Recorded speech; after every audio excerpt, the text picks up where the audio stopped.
시험이 얼마 남지 않았는데 요거 보세요. 뭘 외우고 있어야 되거든요. 뭘 외우고 있어야 돼, 얘들아. 안 외우면 안 돼. 안 외우면은 뭐 틀리는 거지, 뭐 어떻게. 자, 여기서부터 다시 한번 좀 정리 좀 하겠습니다. 그 물질을 분류할 때 그 순물질과 혼합물로 분류를 할 수가 있는데, 순물질과 혼합물로 분류할 수 있는데, 순물질은 한 가지 물질로만 이루어져 있고, 이 물질이라는 말이 한 가지 원소라는 말이 아니에요. 그러니까 염화 나트륨 뭐 이러면은 이제 NaCl인데 한 가지 두 가지니까 이걸 혼합물이다 이렇게 하면 안 돼. 이거는 얘네들이 결합을 해 있기 때문에 요게 통째로 하나의 어떤 염화 나트륨이라는 물질인 거야. 원소가 두 개인 거지 물질이 두 개인 건 아니에요. 원소들이 결합해서 하나의 물질이 될 수가 있기 때문에 이것도 CO2인데 원소가 두 종류인 거지 물질이 두 개가 아닙니다. 한 가지 물질로 이루어져 있는 거고 고유한 성질을 가지고 있습니다. 근데 그 순물질 중에 한 종류의 원소로 이루어진 물질도 있지. 탄소로만 되어 있는 애도 있고 금으로만 되어 있는 애도 있고요. 구리로만 되어 있는 애도 있고 수은으로만 되어 있는 애도 있고 산소로만 되어 있는 애도 있어요. 걔도 순물질이고 두 종류의 원소로 이루어져 있어도 이 물이라는 물질만 있으면 순물질이 되는 거야. 이해 가세요? 이해해요? 그렇죠? 에탄올도 순물질이야. 에탄올도 순물질. 그러니까 물, 이산화탄소, 염화나트륨, 에탄올 이런 거 써 있는 건 순물질이야. 그 다음에 혼합물은 두 가지 이상의 물질이 혼합되어 있는 거고, 근데 혼합됐을 때 균일하게 섞여 있으면 균일 혼합물, 불균일하게 섞여 있으면 불균일 혼합물, 설탕물, 설탕과 물이 혼합되어 있는 거잖아요. 식초는 아세트산과 물이 혼합되어 있는 거고, 공기도 질소, 산소, 뭐 이산화탄소 이런 거 섞여 있는 거예요. 혼합물. 탄산음료, 물하고 이산화탄소, 합금도 여러 가지 금속이 섞여 있는 겁니다. 근데 요런 애들은 균일하게 섞여 있어요. 이 모형이 균일하게. 근데 흙탕물이나 우유나 암석이나 과일 주스 등은 좀 불균일해. 뭐 여기엔 좀 동그라미가 많고 여기 작은 동그라미가 있고 막 이러잖아요. 이런 건 불균일 혼합물이다. 종류 다 아셔야 되고, 물질의 특징, 특성, 고유한 성질인데 이런 거 다 알아야 돼. 끓는 점, 색깔, 맛, 냄새, 녹는 점은 물질의 특성이다. 냄새가 특성이 아니지 않아. 특성에 따라서 물질을 분류할 수가 있고요. 근데 같은 물질인 경우에 물질의 양에 관계없이 일정하다. 뭐 1g 있으면 물이 100도씨에서 끓는데 2g 있으면 200도씨에서 끓고 이런 거 아니에요. 끓는 점은 똑같아요. 100도씨로. 물질의 양에 관계없이 일정하고, 순물질은 특성이 일정하지만 혼합물은 비율에 따라서, 혼합 비율에 따라서 특성이 달라진다. 끓는 점이 달라집니다. 물질의 특성을 이용해서 혼합물로부터 순물질을 분리하는 게 가능하고요. 혼합물을 이루는 순물질의 성질이 그대로 섞여 있다. 성질이 혼합되어 있는 거기 때문에 성질은 변한 건 아니다. 고유한 성질을 갖는 순물질을 한 가지 물질로 이루어진 물질이다. 순물질은 맞죠? 한 가지 물질로만 되어 있죠. 그 다음에 균일혼합물, 공기 균일혼합물 외워야 돼. 물은 한 가지 원소로 이루어져 있다. 틀리지? 공기는 균일혼합물은 맞는데 물은 두 가지 원소로 되어 있어요. 그렇지만 하나의 물질이야. 이게 틀렸어. 혼합물을 이루는 순물질의 성질을 그대로 가지고 있다. 맞아, 이게. 설탕물 뭐 달잖아요. 설탕의 성질을 그대로 가지고 있잖아요. 자, 물질의 특성은 물질의 양에 관계없이 나타나고 물질을 구별하는데 이용할 수 있다. 맞아. 근데 써나 질량이나 뭐 무게나 부피 이런 거 특성이에요, 특성이 아니에요? 특성이 아니에요. 이거 특성이라고 하는 친구들 엄청 많아. 특성 아닙니다. 물질의 양에 따라 달라지기 때문에 특성이 아니다. 혼합물은 성분 물질과 어떻게 섞여 있느냐에 따라서 균일 혼합물과 불균일 혼합물로 나눠지는 겁니다. 무엇은 물질마다 물질의 특성이 다르고 순물질은 혼합물은 비율에 따라서 달라질 수 있어요. 비율에 따라서.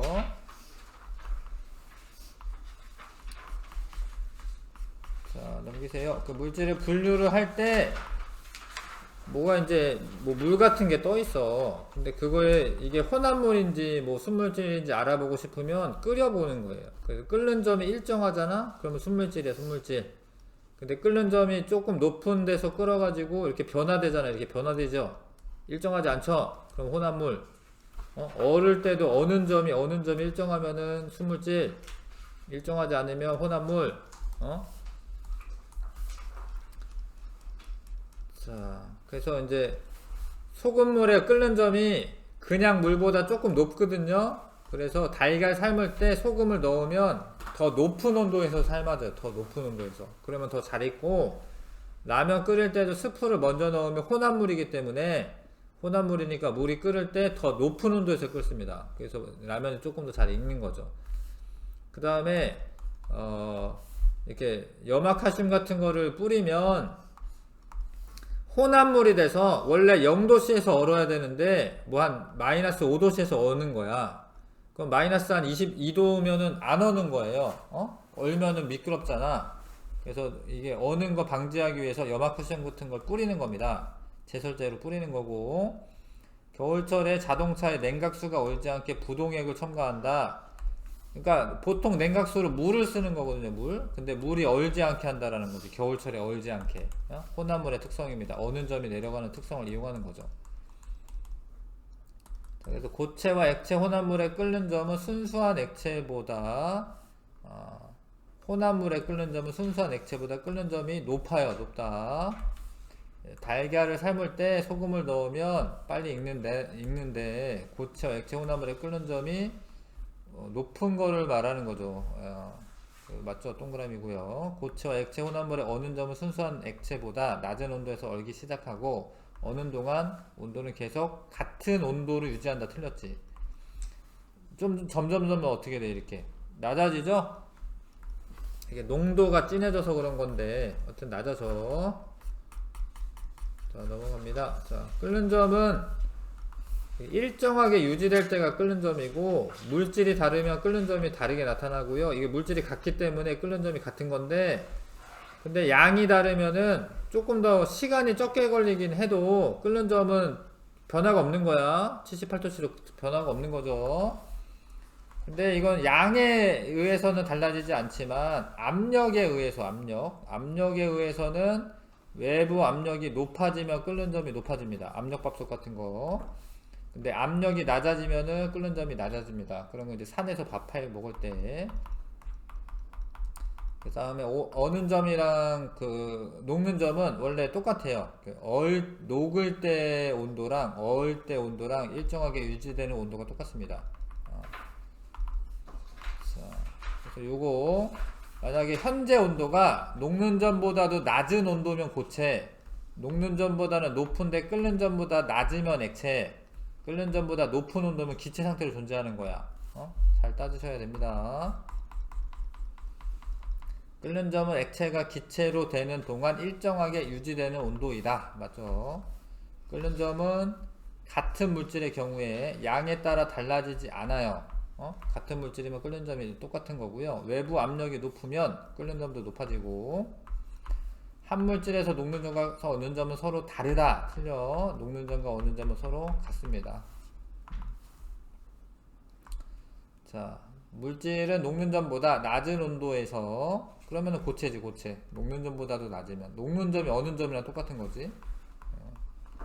그거보다 높으면은 액체 상태로 존재한다. 동그라미 일단 할게. 뭐 기체일 수도 있는데 사실은 일단 동그라미 할게요. 더 높으면 기체가 되긴 하거든요. 하여튼 녹는 점보다 높으면은 일단 액체가 되니까. 산 위에서 밥을 지으면 쌀이 설익는 이유는 주위의 압력이 낮아서 끓는 점이 낮기 때문에 그렇고요. 물과 얼음은 무슨 물질이고 무엇과 무엇 사이 무엇이 같다. 뭐지 이거?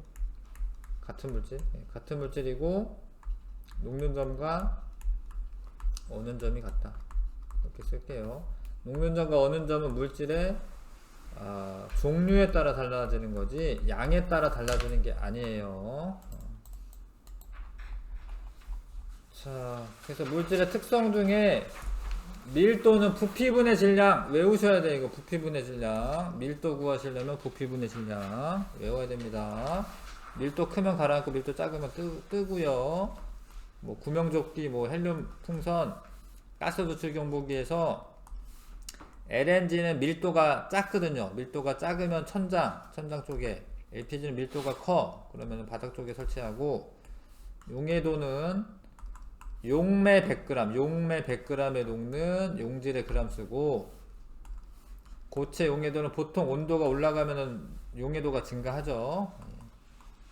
곡선의 기울기가 크면 온도에 따른 용해도 변화가 크기 때문에 석출되는 양이 많아지는 거고요. 용액을 냉각할 때 석출되는 용질의 양 구할 수 있어야 하고, 처음 녹았던 거에서 냉각한 온도에서 최대로 녹을 수 있는 양을 빼주면, 그러면 이제 안 녹는 애들은 석출이 되는 겁니다. 밀도는 단위 부피당 질량, 이 말 맞아. 뭐 1ml에 몇 g이냐 이런 겁니다. 물질의 종류에 따라 다릅니다. 밀도는 특성이다. 특성. 밀도가 크면은 가라앉고 작으면 뜬다.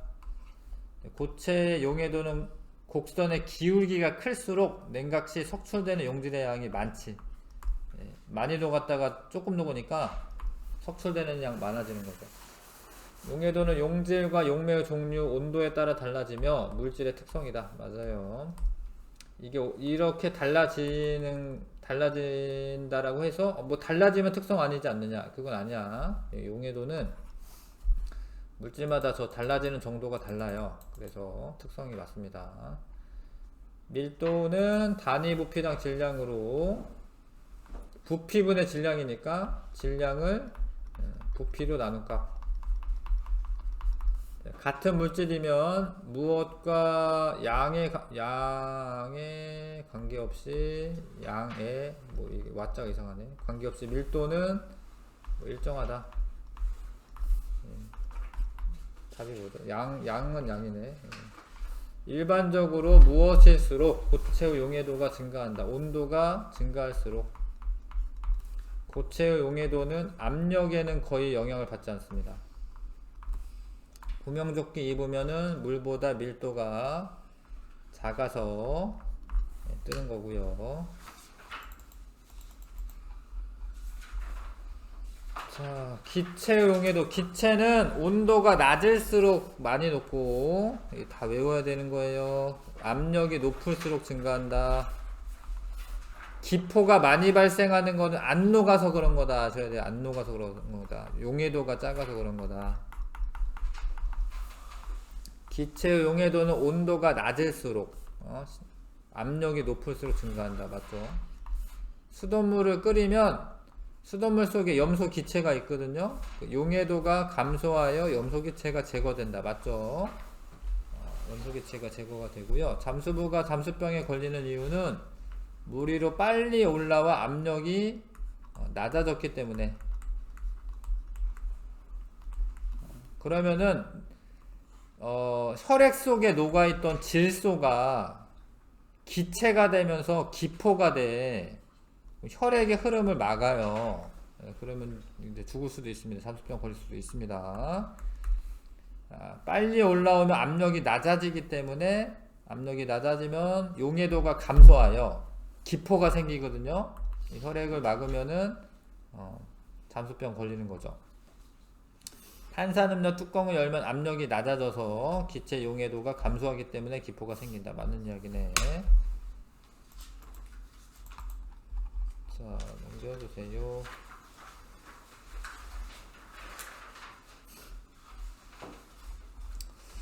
요거는 이제 나중에 시험 직전 대비할 때 들고 와서 이거 풀어주시고, 자, 그 다음에 여기 증류, 끓는 점 차이를 이용한 분리이고요. 다 외우는 겁니다. 끓는 점 차를 이용한 분리, 증류. 가열했을 때 끓는 점이 낮은 물질이 먼저 끓어 나온다. 그러면 그거를 냉각해서 얻을 수가 있다. 그걸 증류.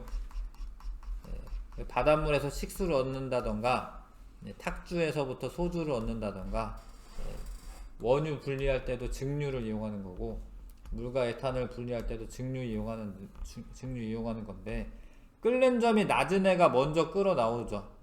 평평할 때 끓어 나오는 거다. 끓는 점 높은 애가 나중에 끓어 나옵니다. 그래서 분리가 돼요. 액체 상태 혼합물을 가열해 분리하는 방법을 증류.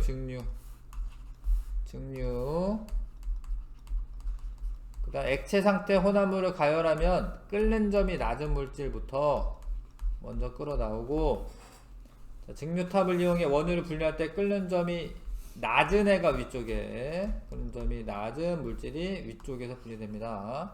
소주꼬리를 이용해 술을 만들 때 끓는 점이 낮은 에탄올이 먼저 나오다가 냉각되어 분리된다. 냉각 맞을 것 같은데요. 액화라고 되어있네. 액화되어 분리된다. 냉각해가지고 액화 시키는 거죠. 액화되어 분리된다. 자, 그 다음에 물과 에탄올 혼합물은 서로 잘 섞입니다. 가열하다 보면 1에서는 온도가 높아지고, A에서는, B는 온도가 그렇게 높아지는 건 아니지만 에탄올이 먼저 끓어 나오고요. 여기서는 뭐 물의 온도가 높아지는 거고요. 여기 나중에 100도씨가 되면 물이 끓어 나오죠. 자, 밀도차를 이용한 분리. 밀도가 작으면, 액체보다 밀도 작으면 뜨고 밀도 크면 가라앉습니다. 여기만 걸러내면 됩니다. 그러니까 요 액체가, 사용하는 액체가 밀도가 두 물질의 중간이 돼야 됩니다. 중간 정도 돼야지 하나는 뜨고 하나는 가라앉죠. 소금물이 좋은 벽시는 밀도가 크니까 가라앉고 얘는 뜨고, 신선한 달걀을 가라앉고 얘 뜨고요. 밀도가 큰 애가 가라앉는 거죠. 모래는 가라앉고 스타이로폼은 뜨고. 그 다음에 액체 혼합물 분리할 때 섞이지 않으면 밀도차를 이용해서 분별 깔때기를 분리하면 된다. 사금 채취도 뭐 밀도차 이용한 분리, 이런 거 다 밀도차 이용한 분리다. 자, 고체 혼합물 분리 시 두 고체 혼합물을 녹이지 않으면서 밀도가 두 고체 중간 정도의 액체에 넣으면 밀도가 작은 애가 가라앉는 게 아니지. 밀도가 큰 애가 가라앉아야지. 좋은 벽시 고르기 위해서 소금물에 담그면 축정이는 가라앉지 않죠. 축정이가 뜨지. 액체 혼합물 분리할 때 분별 깔때기를 이용해서 밀도가 큰 액체를 먼저 분리한다. 맞죠? 아래쪽으로. 혈액을 원심분리기에 넣고 회전시키면 혈구는 아래쪽으로. 이거 맞아요. 혈장은 위로 분리가 됩니다. 사금이 섞인 모래를 이제 흔들어주면 모래가 씻겨 나가고 사금은 남죠. 이게 사금의 밀도가 커서 그렇죠. 5죠. 섞이지 않는 액체 혼합물 분리할 때 밀도가 뜨는 거니까 작은 애네. 작은 물질이 뜨고 밀도가 큰 물질이 가라앉습니다. 바다에 유출된 기름을 제거할 때 오일 펜스를 쳐서 밀도가 큰 물 위, 큰 써야겠네요. 밀도가 큰 물 위로 떠오르는 그 기름이 퍼져나가는 것을 막는다. 아니네, 내가 조사를 잘못 봤네. 그러니까 얘가 여기는 이제 나는 이거를 꾸며주는 말인 줄 알았는데 답을 보니까 아니네요. 그러니까 밀도가 작아서 물 위에 뜨기 때문에 퍼지는 게 막아진다. 뭐 이런 거네요. 물과 사이오마탄소는 아래층에 사이오마탄소가 있다라는 걸 좀 아셔야 돼. 이게 CCl4인데 물보다 무거워요. 물은 대부분 사실은 기름보다 무겁기 때문에 아래쪽에 있는 경우가 많은데 사이오마탄소의 경우에만 사이오마탄소가 아래쪽에 있습니다. 재결정을 이용한 분리, 용해도차를 이용한 분리이고요. 이게 용해도 곡선이 이렇게 가파른 애들은 많이 녹았다가 조금 녹으니까 석출되는 양이 많고, 좀 이렇게 안 가파른 애들은 석출되는 양이 적어요. 그래서 그거를 이용해서 다시 결정화해서 재결정이죠. 그래서 분리하는 겁니다. 그래서 뭐 염전에서 순수한 소금 얻을 때, 합성 약품에서 순수한 약품 정제할 때 이렇게 쓰고, 재결정으로 온도에 따른 용해도차가 작은 물질을 결정으로 분리할 수가 있는 게 아니고 용해도차가 커야 돼. 그래야지 결정이 많이 되죠. 온도에 따른 용해도차를 이용하여 고체오는 물을 분리할 수 있지. 그게 재결정이죠. 그 방법이. 재결정은 무엇이 섞인 물질을 용해도차를 이용한 분리 방법이다. 무엇이 섞인? 고체 물질 같긴 한데 뭐 용해도가 다른 써야 되나? 불순물이 섞인. 그래, 불순물이 섞인. 자, 염전에서 얻은 천일염을 얘를 재결정하여 순수한 소금을 얻을 수가 있습니다. 많이 순수하지는 않는데 하여튼 재결정 시 온도에 따른 용해도 차가 큰 물질이 결정으로 석출되어 분리가 된다. 넘어갑시다. 자, 크로마토그래피는 성분 물질이 용매를 따라 이동하는 속도가 다른 것을 이용합니다. 그래서 여기에다 점 찍고 물이 스며 올라갈 때 이게 분리가 돼요. B의 이동 속도가 더 빠른 거죠.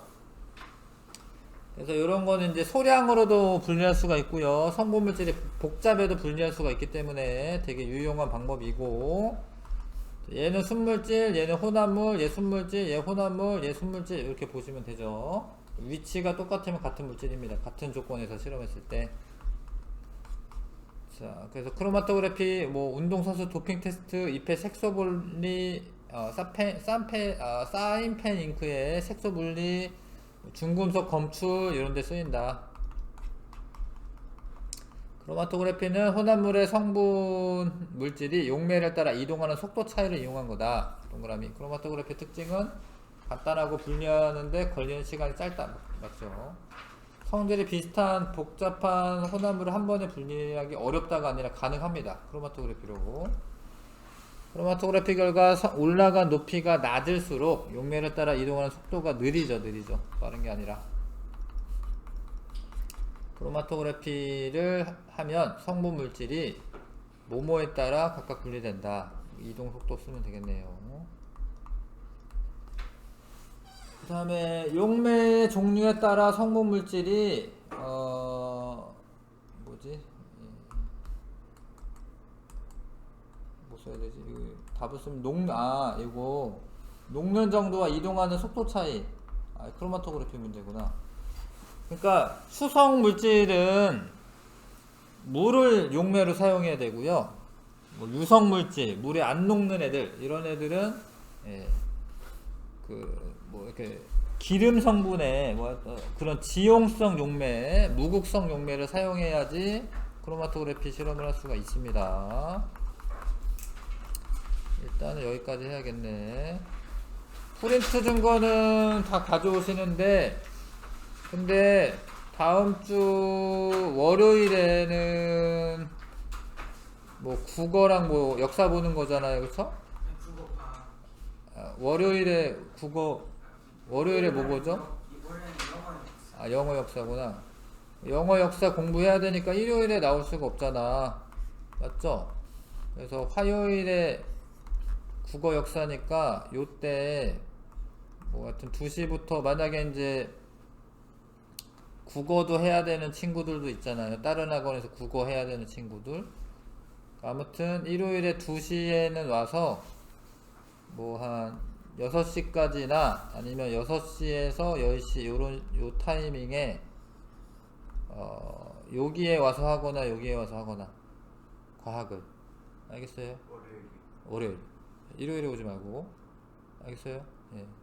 문제 풀어올 수 있는 거는 풀어오시면 좋고, 지금 프린트 나간 거 알겠죠? 수고했습니다.